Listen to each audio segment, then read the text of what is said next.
Welcome, everyone. This is Michael Pelias for the show, the weekly show, The Radical Imagination, one of the co-hosts, and to my right is another co-host, and actually the main host, James Vrettos, who's here to join us today for a very interesting conversation with two premier musicians in the New York City area. Sam Newsome, to my left, who is a professor at LIU Brooklyn in the music department, and a soprano sax player and composer.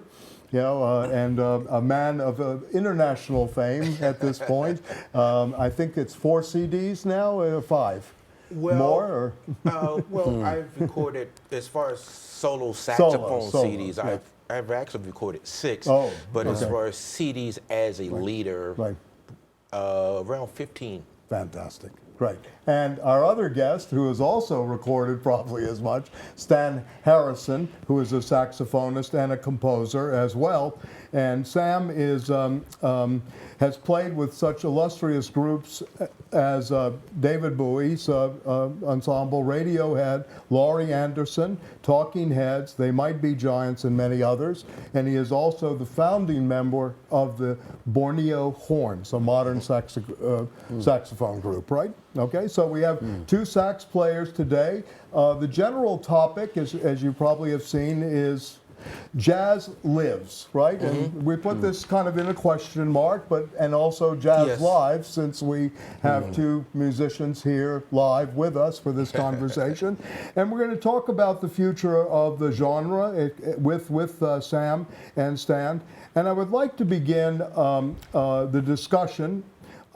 Given the sales of jazz CDs are now at the lowest of any musical genre, lower than classical, to what extent will we still consider jazz a cultural force, and to what will we attribute this lack of sales to? Even though, in my experience, the clubs are flourishing in New York City, from the upscale clubs to a lot of new clubs that have, come out and come to Brooklyn and Queens. And how will we, explain this? On the one level, everyday experience, there seems to be a small renaissance. I wouldn't call it a huge renaissance, but at least a renaissance in the hearing of the form. But at the same time, very little buying of the actual and hearing, probably in private. So please, Sam, if you want to start, and then Stan, of course. Well, as far as CD sales, CD sales being low is certainly not something that's specific to jazz. I think it has affected all genres of music. Now, as far as jazz is concerned, CD sales doesn't really matter so much because, for the most part, the way that we sell CDs is at gigs. People get inspired by our music, and they want to take it home with them. So at that moment, I think they're the most excited, about what we probably have recorded. So to depend on sort of that paradigm of selling music, where you have to take out ads in magazines, exploit the various aspects of radio or television, just to bring your music to a much broader awareness. That's not an avenue that we need to be a slave to as musicians. Not as an indicator of the decline. Nothing to do with it, really. It has nothing to do. And probably maybe more positive, to be less commodified in a sense. Well, you want to be able to earn a living from music.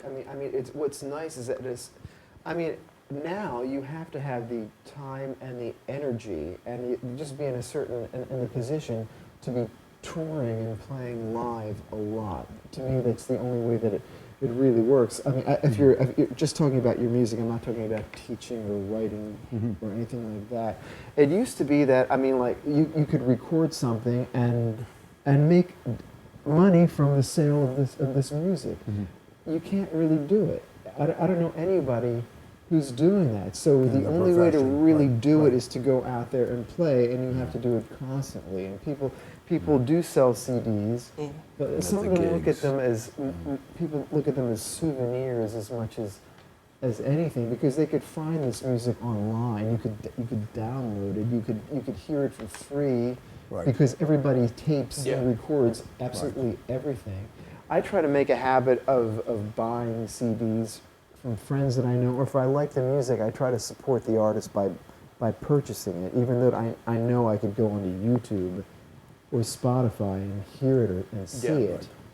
Yeah, I mean, I feel like if anything, I think jazz artists probably have an edge over musicians in other genres in that jazz fans, for the most part, tend to be collectors. Right. You know, they will buy a CD of ours, you know, for the novelty of it. You know, it's very different from a pop artist. You know, it's like someone, like a 14 or 15-year-old is not as likely to buy Lady Gaga's new CD, whereas a 14 or 15-year-old who's studying jazz will buy a John Coltrane CD or more contemporary artists, maybe a Christian McBride CD or one of my CDs. You know, so in some ways, I think even though we're not making a lot of money, I think making CDs certainly has a relevance. If nothing else, it serves as a source of study for up-and-coming musicians. Right, I see. Okay. Yeah, Material, in other words, to be used for,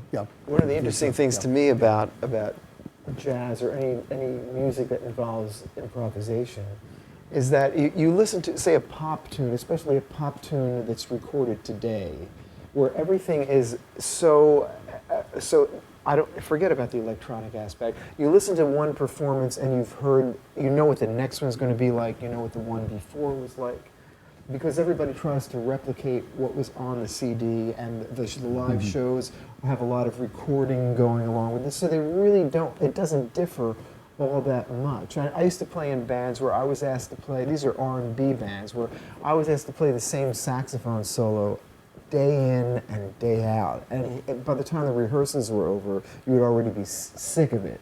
But if you're talking about an improvisational circumstance, each performance is different. And if you find a way that you can actually sell, or you can get people interested in hearing different versions of it, that's why somebody would want to hear Coltrane every day of the week that they could. Right. For example, because it was always going Each performance was different. Right. So do places like a Rudy Van Gelder's studio exist today, where musicians would go to Hackensack to do a special recording at this point? That's still happening, right? Yeah, there's That's still good. rooms that a lot of jazz artists tend to go to. I mean, we still want to have, if we write something, we like to have it in some type of form, just for, maybe what we could, maybe is something that might replicate at the time what we hear in our head as a good representation of what it was, although it might change over time. But. Yeah, I imagine a lot of recording studios get a lot of their business from jazz artists.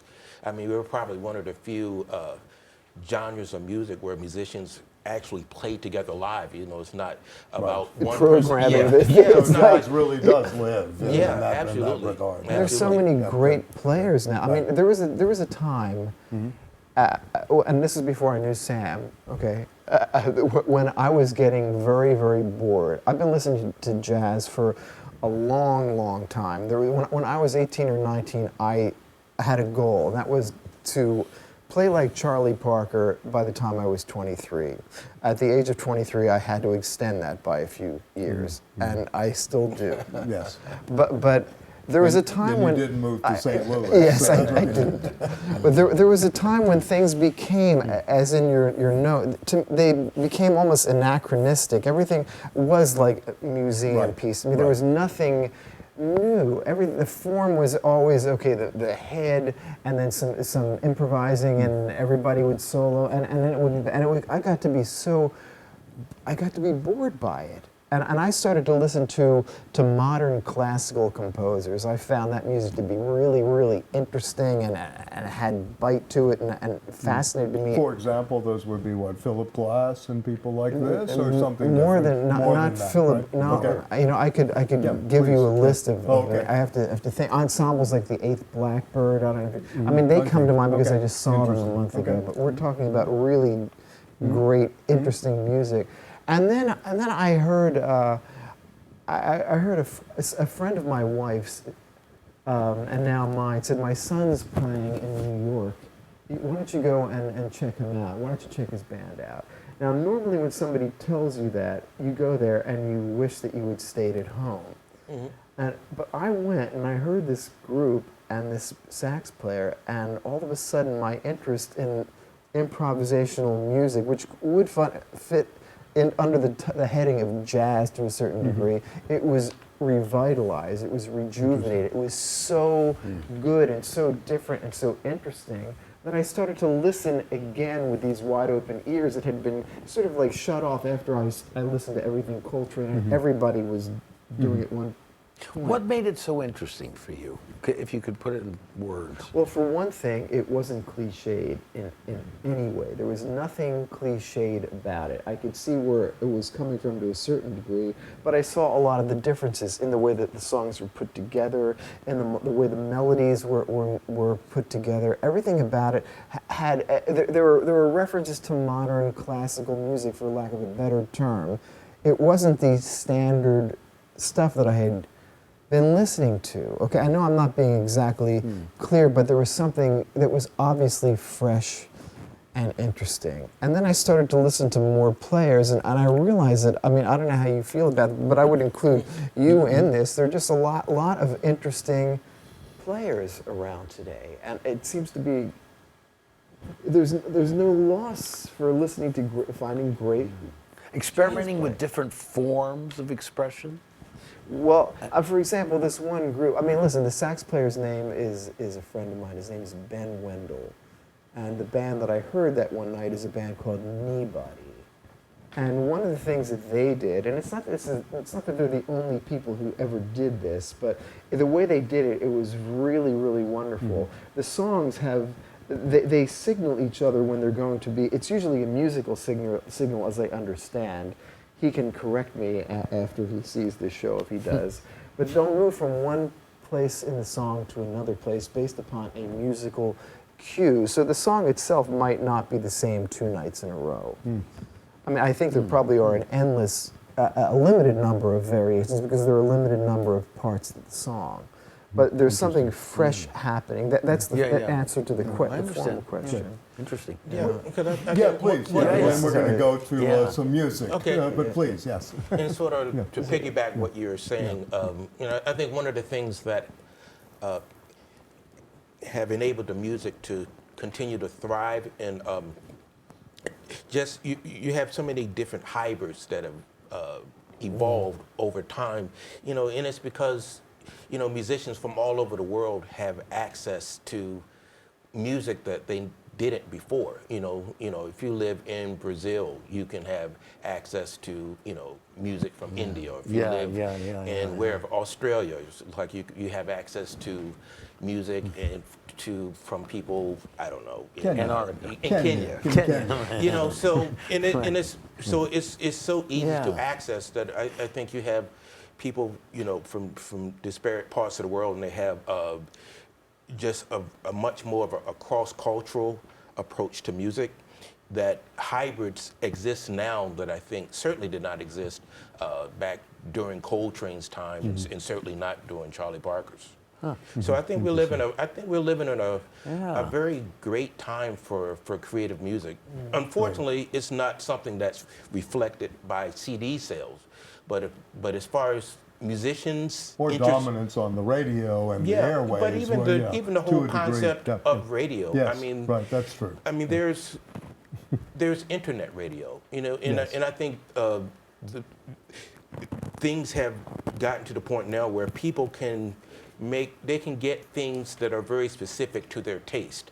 You know, if I only want to listen to free jazz saxophonists, it's like I can. Or if I only want to hear piano players playing elevator music, I can. It's like I don't have to be at the mercy of some disc jockey, whatever his or her playlist. Yes, you know, you don't have to be at the mercy of those people who are just sort of going along with the typical type of playlist that you would find at a jazz station. So it's like, so you can get very specific with your taste, and I think it's great for artists too, because they don't feel like they have to always aim for the middle. It's like they actually have the courage now to actually to create in the fringes, because there are actually a lot of people in the fringes who are actually looking for things. So it's a really great time to be a exciting. creative Yeah. artist. Yeah. So speaking of the creative artists, let's hear some of the music. We're going to start with Monk's Legacy, an actual video of Sam playing, and I think the Monk, of course, refers to Thelonious Monk, an obvious influence on Slam early on in your career, and we talk about that afterwards. And then remind me of the name of your piece. We're going to follow with something a little different from Stan. I think the piece right? we're going to listen to is called The I- Optimist. No, later. That's the last The first one. You Oh, probably you think I understand? Oh, okay. I thought it was going to be you the other way probably around. think I understand. Okay, And great. I just wanted to say one thing please, about yes, this of course. piece. Yes, before. What we're going to listen to is a Thelonious Monk medley that that I performed as a part of a tribute to Thelonious Monk concert. And ironically, Bill Cosby was the host. And this was before it was... We're going to have him on soon, too. Before it was taboo to actually be associated with Bill Cosby. Right. Up until recently, I was acting very proud that I got to listen to the music. Yeah, okay. So if we can go to Monk's Melody or Monk's Legacy, I think it is on the clip. You Yeah, gave us. I think the reason it's called Monk's Legacy is because the Monk Legacy Band was the featured act. The featured act. Okay. At the actual Okay. tribute. Okay. So if we could go to Sam performing and then have Stan's piece after that.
Let's go to the recording of Stan Harrison, please.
Well, quite beautiful. Yeah, Beautiful. thank you, Stan. Yes, Beautiful. Thank you. first time I've heard this, so yeah, remarkably. Great. Maybe you want to speak to it, but we'll start with you, and then we'll come back to, maybe speak to this. I'm hearing here that this could be the remake of Last Tango in Paris in some ways. It's a very dark piece with, your sax. And please, yes. It's interesting that you bring that up because I mean I've always loved Gato Barbieri, yes. Barbieri's sound, and I don't know that I was thinking about him at the time, but he's somebody who I certainly listened to in the past. Last Tango in Paris was really beautiful. I'm also a big fan of composers like Debussy and yes, I heard. Yes, right. And I mean, I know that the discussion hasn't gotten into the political realm. But why don't you start at it? all.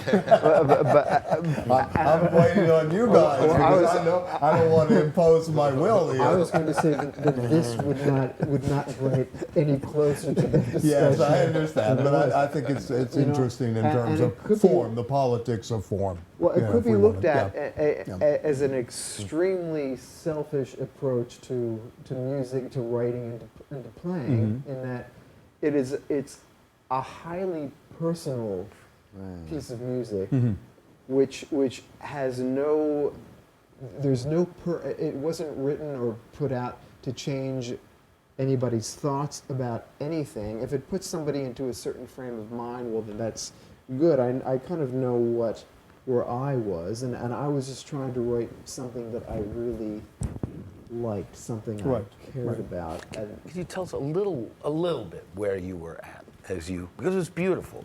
Yeah. I thought it was just moved me enormously. As your work did too. Yeah, we're going to get to this too. But a little bit. So personally, I understand it's a personal.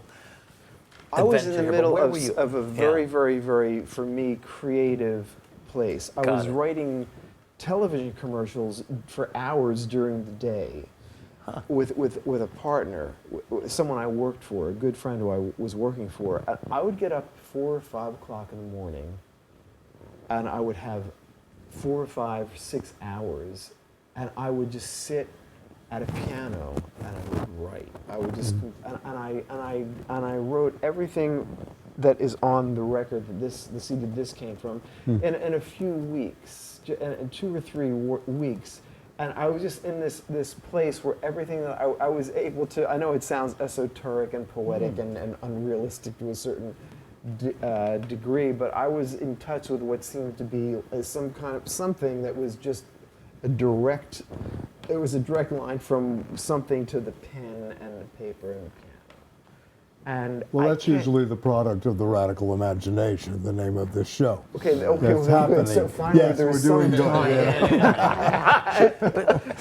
but totally irrelevant. As an imaginative process, right? Yeah. Anyway, It was achingly painful. Was there part of that involved in what you were going through? A lot of it has to do with my approach to existence, Beautiful. my take on existence, per se, which I consider to be a beautifully painful sort of thing.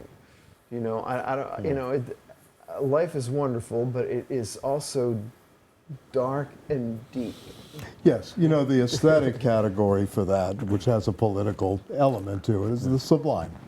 This is the aesthetic character that you're experiencing, this sublime feeling that you make into a form that becomes, in Jim's word, somewhat pained, but at the same time beautiful. You know, and then I guess we really could is say working in a my take of my formal take on the concept of sublime. Right. May I quote you on that? Yes, please, of course, yes. It happens every day, unfortunately, too many times, but anyway.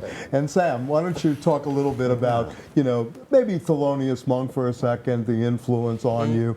To me, you know, just from my standpoint, and I know we had talked about this a little bit earlier before the show, it seems like you both anthologize, but you go beyond, right? You know, a lot of people try to play Monk. You know, we always hear what you played, usually at the end of a jazz concert and many places around. But you seem to go very well beyond this, you know, if you will, a kind of almost transcendent quality to your work here, where you push the limits of, you know, the form. Right. Yeah. Well, this particular piece, or even this, I guess this medley, it's from a recording that I released back in 2007 called Monk Abstractions, on which I recorded 10 Thelonious Monk compositions as well as 5, you want to say, improvisatory pieces of mine, and it was the beginning of what has become, if you want to say,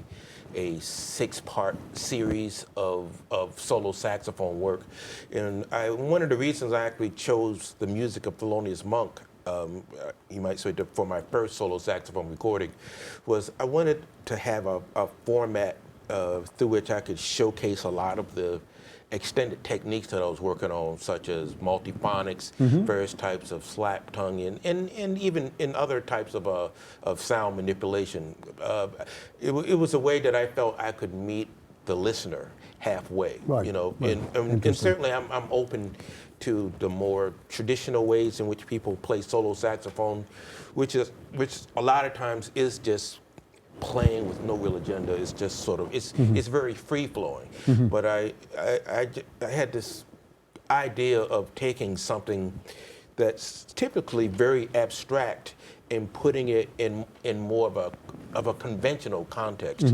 So I felt like the music of Thelonious Monk was perfect for that, because within its melodies alone, you know, you have dissonance, you have a certain playfulness. I mean, you certainly have the blues aspect of it. You have the various types of rhythmic variations, permeations, syncopation. It's just, there's just so many elements to work with, you know, within just the melodies alone, without even getting into the harmony that accompanies it.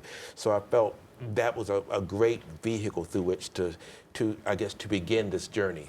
And also, Steve Lacy, who for the most part was the saxophonist whom I felt turned the whole idea of solo saxophone into an art form. There have been many saxophone players who have done it more as a novelty, but Lacy was the first one to really come along to create a whole body of work solely, you know, in that format.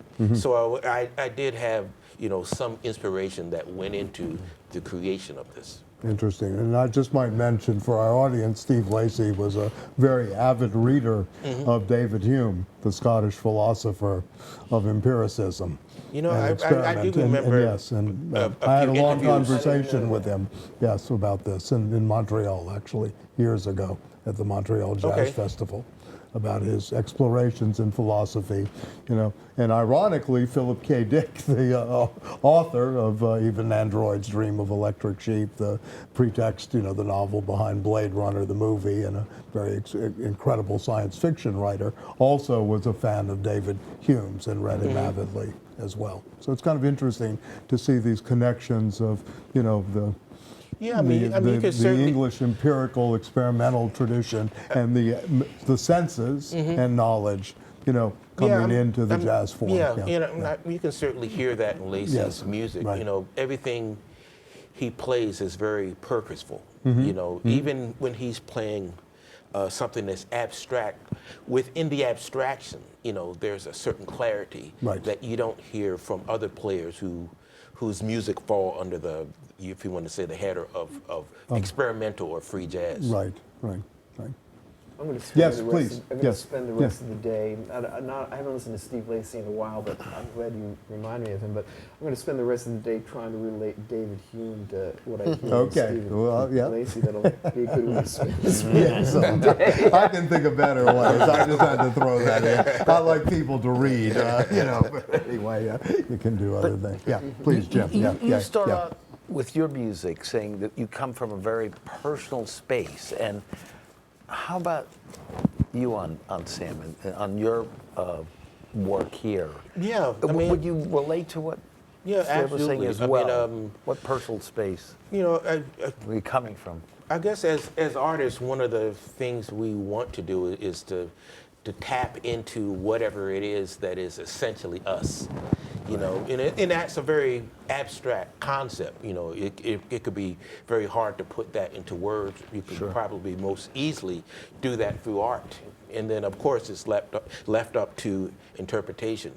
But certainly for me to even get to the point where I could even create this kind of thing, I mean, there's a certain amount of, if you want to self-exploration that needs to happen just to even feel comfortable enough to even, you know, think outside the norm and push the boundaries, you know, to take chances that I know will, you know, certainly make certain people critical, of my musical decisions. I mean, I've dealt with that probably even since switching from the tenor saxophone to the soprano saxophone. Which was another type of, if you want to say, artistic move in which put me even further on the outskirts of if you want to say, the creative community. I'd be surprised to hear what somebody would say of that would be critical in the negative sense. I mean, because to me it sounded about as perfect as one. Oh, thank you. Yes, yes. Well, I think there's a certain, there's certainly a lot in jazz. We call them the jazz police, and these are people. And Leonard Cohen too. Beware of the jazz police. It's like they really love the classics, and they love sort of what you call the old way of doing things, and they tend to reject new ideas. Of course. Any type of experimentation is shunned, Right. without realizing that the very music that they love is the result of some type of experimentation, but they tend to want to trap it in a certain place and time, and tend to weed out anything that attempts to change sort of this whatever ideal they have of jazz to be. Right. So I guess to answer your question, and certainly people who are used to hearing Thelonious Monk's music played in a more traditional way. And speaking of critics, I'm trying to remember his name. He's pretty well known. The one who wrote on Monk, our friend? Or no? He's writes for the Village Voice. Ben Ratliff? Nat Hentoff back in the day, or someone else? Yeah, someone more recently. I know who you're talking about. I can't remember. I don't read the Voice got a anymore. book I'm out. sorry about that. Yeah. I think so, yeah. Yeah. So anyway, He reviewed, he actually wrote a review of this. that Yeah, concert, right. and he said his interpretations of Monk were interesting, but we could have done without the noise. Oh my God. Okay. It's like, God, when you hear somebody say something like that, you realize that they just didn't get it in the first Right. That's right. place. You describe it in terms of fruit, it's like irrelevant. Or quote Picasso when people used to ask him, "What do your paintings mean?" Yeah. Whatever you want them to mean, It's like which was a great thing. it's like Gary Giddens you're talking about. Oh, it wasn't Gary Giddens, was it? He did No, write for the. it wasn't No, I Gary. think Gary had left by that time. I'm the sure Voice, whoever the person you name next would be the guy. Yeah, maybe. I won't go there. It's close. It's sort of. I'll find out, and we'll make a network. return visit with the guy, and then we'll put him on trial. Okay, going back to what Jim was speaking about, and I want to make a kind of a transition here to your latest CD, which I'm going to hold up. If I don't know if we can get a close up of this, The Straight Horn of Africa, right? The Art of the Soprano, and this is volume 2, right? Correct. That I have. This is Sam's latest, and I'm going to quote from Sam, and this is along the lines of where we've been speaking here about the personal and the political and how one's shaped. And Sam says in the liner notes in this CD, for this CD, liberation is a means by which others free themselves from traditional roles and expectations, as well as forces of oppression. Now, if that isn't political, what is forces of oppression, right? We've heard that many times. Liberation, and this is what interests me, and we'll talk about after we hear The Straight Horn of Africa. Liberation fills the void in one's sense of humanity.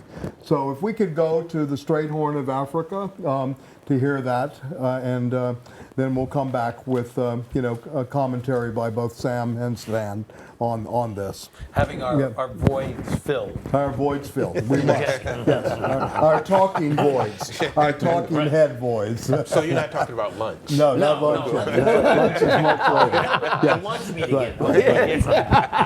You can't get away from lunch Filling meeting. the empty space. Inside joke, sorry. So this is, All right. okay. So The Straight Horn of Africa.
Excellent. Thank you. Oh, that's the next one. That's the next We're going to try to get them all in. We're actually going to end for our viewers with Stan Harrison's The Optimist. Hopefully we can carry that into the future. But why don't you talk a little bit about this path to liberation and what you're trying to do in this latest CD, and where do you see some of the innovations coming in from, you know, your earlier work, and of course what I see is you being one of the leading exemplars against the anthologizing tendency in jazz today. I would call it a tendency. Okay, well, thank you. Yes. Well, this particular CD, as stated in the title, is Volume 2. Yes.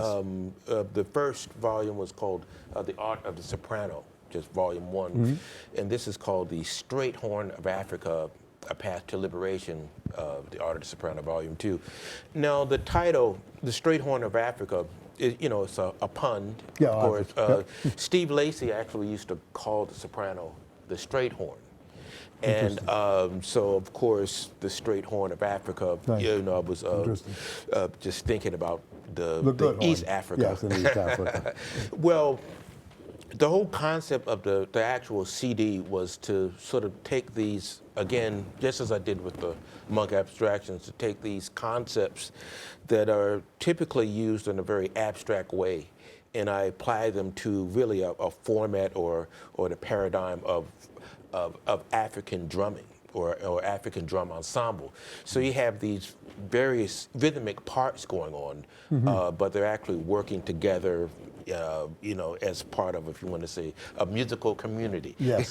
Yeah. Well, why not? Yes. Yeah.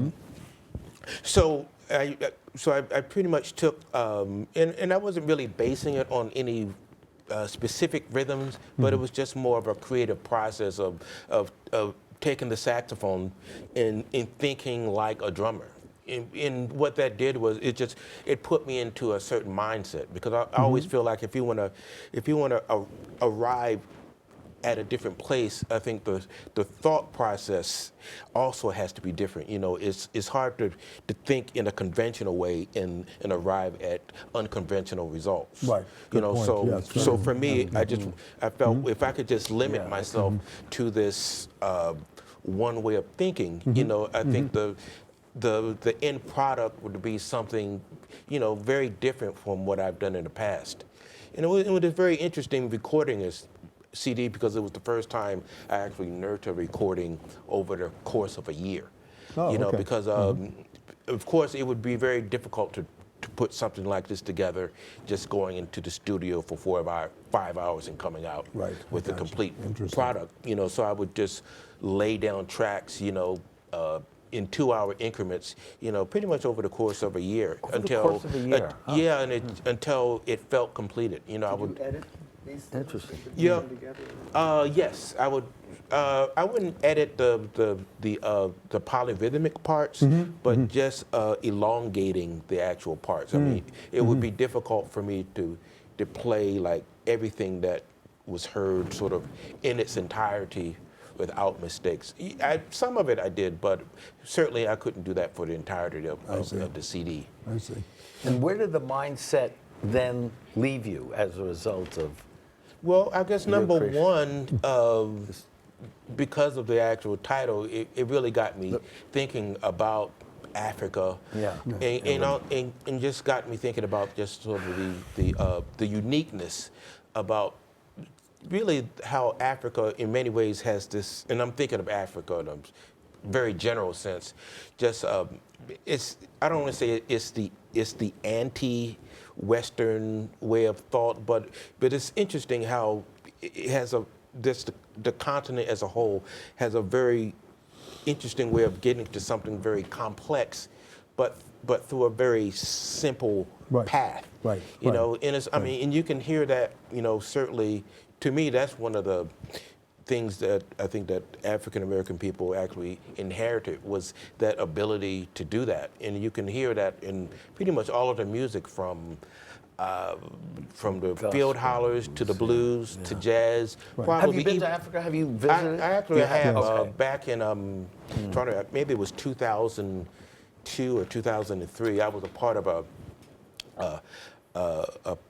it was a joint initiative between the U.S. Department of State and the Kennedy Center, and it was called the Jazz Ambassadors. So they would send various groups, I guess, to parts of the world that they considered to be underserved. You would go. That opens up a subject we won't broach today, but there is a politics and many stuff written, as you know, about this, absolutely. And during that, especially during the 50s and what happened with jazz and and its counterpart in the abstract expressionist painting movement in the 50s as well. So this particular program was a continuation. Yes, of that. Yeah. So they would send groups to various parts of the world, and we happened to get like the Dream Tour. We got a chance to go to Kenya, Botswana, Madagascar, Mauritius, Mozambique, and Malawi. Wow. So certainly after having spent a month in Africa, I mean, I always felt I wanted to do some type of musical project that would somehow reflect, my journey there. So this album, in many ways, was that. Interesting. Very interesting. Yeah. Gosh, we've got to kind of move on, maybe more. But ask Stan, and then we're going to move on to two more. Please, yes. A few months ago to Cornell West's course on Radical Love, and remember when he played Artie Shaw's music, Nightmare, in reflections of the Holocaust, and we were quite moved by that. Had you heard? I had not heard it before. Have you heard this piece? Have you heard it? Nightmare by Artie Shaw. Yeah. The Artie Shaw big piece called Nightmare. Right. Yes. So how did you were quite moved by that? I loved it, but I was talking to Cornell, like in the class and afterward, just about the intentions of a piece of music and what actually there's sometimes a gap between what you're trying to convey and what you think it means and what you think it will do and how it's perceived and what it actually does. Right. And he was talking about A Love Supreme and the intentions that Coltrane had and I was saying, and I don't know where we're going with this, but it has to do with the title of Nightmare and how he was relating it to something, how Cornell West was relating it to something, I think, because of not only the sound, but because of the title. And I was saying, well, that if it had been titled something else, then you might have thought something different about it. And if A Love Supreme did not come with the program notes, and this is another big part of the way people are talking about art these days, do you need program notes? Do you need background information for it to? Does it need more than itself to mean what it is intended to mean? Right. Yeah, I guess. And I was trying to get to the we're going to get Sam's composition there, partly the Nightmare experience. I wasn't sure where you were trying to take me in there, but transported as slaves from Africa, and the Jewish experience, and the expression of that through this piece of work. But okay. Well, I mean, you're talking about the Artie Shaw piece. My point then was I didn't necessarily see that direct connect. I thought it could be related to it. I think that you could see, you could listen, you could read things. Well, that's Cornell doing a kind of social commentary through music and a political moment. I just thought it was important to just bring up that possibility that you can read a number of things. Absolutely. Absolutely. Good. And also, I think what also happens with in music, specifically, I think like artists will create things that they don't necessarily have anything to do with something political, but then they'll give it a title that's political. Okay. Like, for example, Clark Terry wrote a tune called Serenade to a Bus Seat. And it was dedicated to Rosa Parks. But if you listen to the tune, there's nothing really political about it. He just called it that. Yeah, it's just what might have been on his mind at the time. Yeah, exactly. And I think that's one of the things that we as artists try to do. We create music, and we try to give it some type of cultural or contemporary relevance. Just instead of just giving it, you know, just a title that doesn't mean anything. Piece It's just number like, 3. you know, it's a reflection of our times. And this, Maybe we could so maybe much just more do to a go. little piece, kind of end on The Optimist. Is that a possibility? To lose the last piece, and we'll just end with that, and we'll, you know, and we thank Sam and Stan for coming. It's We're going to end with terrific Stan's to be piece, here. The Optimist. We didn't have enough time to do That's why they're Obama gonna come back. Man We're from gonna do Kenya, more. so Okay, we'll come part back two. for part two. The Art of the Soprano, in both cases, it's part 2. Yeah. Thank you so thank you much. very much. Terrific. We're going to end thank with you. Stan's Optimist. Yeah. Thank you. Are we still?